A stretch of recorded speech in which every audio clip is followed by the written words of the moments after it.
This is why you have to be very careful with VIN numbers on certain types of vehicles, especially some motorcycles. In this case, we're going to talk about Harley Davidson motorcycles, but also other types of vehicles with VIN numbers.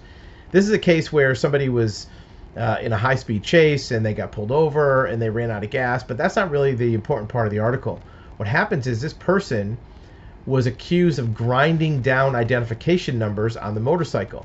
Now, why is that a thing? Well, the identification number, or VIN, or vehicle identification number, is the number which is officially designating which vehicle this is. That's the number that tells you which vehicle you own. And that's the number that shows up on a title. So if you have a vehicle that has a lien or it's stolen, that VIN number is going to keep you from selling it, registering it, titling it, whatever the case may be.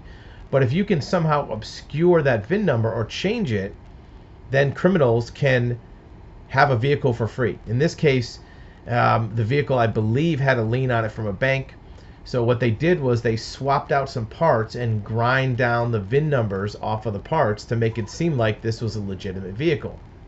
But in this case, first of all, having a vehicle with tampered VIN numbers is a crime by itself. You don't want to have any kind of altered, changed, removed VIN numbers on a vehicle.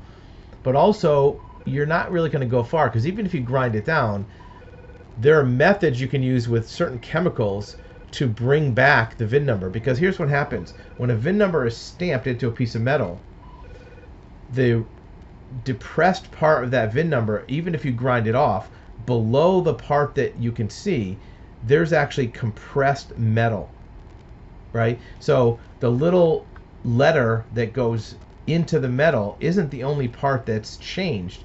Below that, the metal is compressed. So if you put certain types of acid, certain types of chemicals, you can actually bring back that VIN number. So you're not really going to solve anything by removing a VIN number from a vehicle. And in this case, they were processing it for forfeiture when they discovered the ID numbers had been ground off.